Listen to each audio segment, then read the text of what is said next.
I'm so scared right now. No, not really.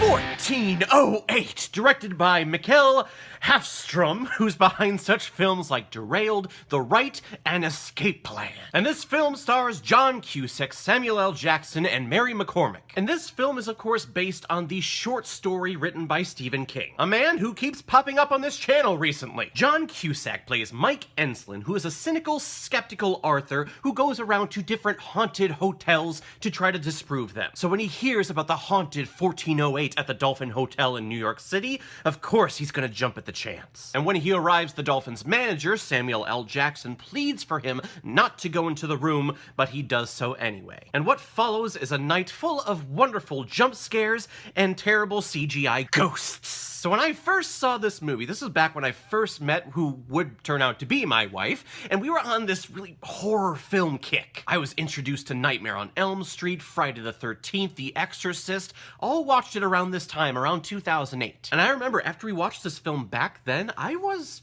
actually surprised at how much I enjoyed it. Because I had seen the trailers leading up to it, and I was thinking, I'm not the biggest John Cusack fan, at least at the time, and everything in here, it looks like a big disappointment. But watching it on DVD, yeah, I really enjoyed it that time. Now here we are 11 years later, and it's still an okay film. It did not hold up for me, though. This film is not terrible in any sense, but a lot of the things I remember liking, it was not good this time. But starting off with the things that I do enjoy, I really like John Cusack's and Samuel L. Jackson's performances in this film, even though Jackson is on screen for like 5 minutes. But speaking in terms of John Cusack, just the casting of him in this role I think is perfect. A cynical, skeptical man who has lost faith in his religion, who has lost the will to drive and to push himself to be better than what he's doing. Because this guy, Mike Enslin, apparently he was a really, really good writer. He would write romance novels. He would write great fictional stories about him and his father. But then a tragedy falls upon him and he loses the will to write that. So instead, now he just travels from place to place, going to hotel room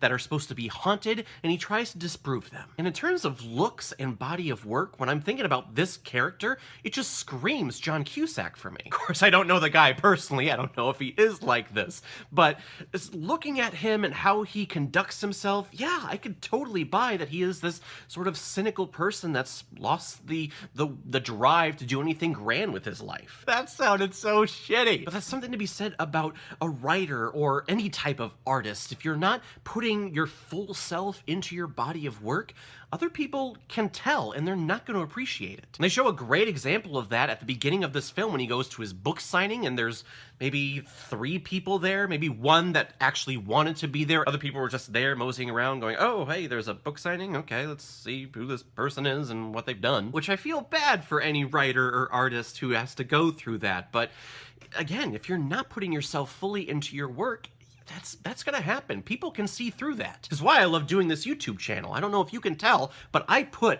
my full personality and my thoughts behind what I'm doing here. But this room 1408, it sparks some kind of drive in him, gets his interest going. He tries to schedule an appointment for the room and they're not gonna schedule it for him. He goes through lawyers, his managers, his editors, and they finally get him the room and he gets inside. Not before Sam Jackson's like, please don't go in this room. Bad things happen. This room's alive. And Cusack is just pushing back. He's like, I've done my research. I know all about the 20 deaths that happened in the room. And Sam Jackson's like, yeah, well, did you hear about the other 50 unrecorded deaths? Huh? Doesn't matter though. He goes into the room and that's where we spend the rest of the film. Which stylistically, I love that choice. I can just see other directors taking hold of this property and wanting to do like flashbacks or cut scenes to someone outside of the hotel that's close to Mike Enslin. But no, that doesn't happen here. We are in this room until the end. And it all happens in real time, which I love. Sam Jackson has a line saying that no one's lasted past an hour in this room. And once the spooky clock starts counting down from an hour, it's pretty much in real time. So I'm loving the performances. I'm loving these stylistic choices to keep this film in this room for the rest of the time. And then we get to CGI Ghosts. And oh boy, that's where this film doesn't hold up. These ghosts that you see in this film would have been fine if it was done in the mid-80s. All of these ghosts that you see are basically rehashes of the ghosts that you saw in Ghostbusters 2. Yeah, it's Vigo! Which I would be forgiving if this film came out in the 1980s. But this film came out in 2007. Ooh, that looked bad. And I'm trying to give them the benefit of the doubt. It looked like it was a stylistic choice, like these ghosts were appearing from the old television that was inside of the room. Still look like shit, though. Just the technology that was around at that time with this film, it just brought it down a couple of notches for me. And in terms of the suspense, I didn't really feel it this time around. I guess it's hard to feel such horror suspense when you go into a PG-13 horror film. They're definitely gonna tone down the horror and the violence. And because of that, I just felt that this film could have done more. And because of that, I just feel this film was just tied back. I felt like it could do so much more with this property. It's like they have a great rough draft, a great rough sketch of this film, but the finished product just doesn't meet up to standards. This film is fine if you catch it on Netflix or Hulu, or if you're on cable and it's just in the background, but in terms of like going out of your way to see it, you really don't have to. So guys, in the end, 1408, again, I like particular things about this film. The performances, some of the stylistic choices, I think really work here. But this film's hands are tied with maybe its lack of budget and these CGI ghosts that look terrible. Again, I was actually looking forward to watching this film again because I hadn't seen it since 2008, and then watching it now, bit of a disappointment. Not a terrible film in any essence, so I'm gonna give 1408 3 out of 5 Blu-rays. Not exactly what I had in mind, but not bad. Alright, now with that out of the way, I just want to do a brief announcement here. So 2019, I really want this to be a big year for Caleb Watches Movies. Everyone who has watched my videos, who has subscribed to this channel, I absolutely appreciate you. It brings a tear to my eye just thinking about how many people have subscribed. I think as of this recording, we're at 398, somewhere around there, which is just, it's amazing to me. And my goal for this year is to reach 627 subscribers. Why 627? Well, that was just a random number that was thrown up by my wife, and I kind of liked it. But I have a stretch goal, and I don't know if it's possible, but I really want to see if we can do it. I want to hit 1,000 subscribers this year. We are a long way off, but I really think we can get there, and we can do this with everyone's support. So if you have family or friends with YouTube accounts, or people that you know that love watching movies, love talking about movies, please direct them to this channel and see if they like what I do. And if they do like, tell them to hit the subscribe button. But of course, I can't ask this of you without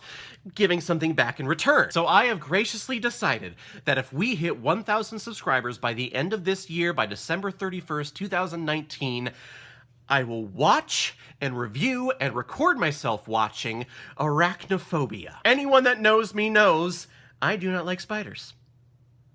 At all. And I remember watching that film as a kid, and I had a terrible experience. My dad had this little butterfly hand puppet, and as the spiders were going around killing everyone on screen, he took that puppet and he went like this on my head, went, "Argh!" And it freaked me the fuck out. Ever since then, I've hated spiders. I can't do it.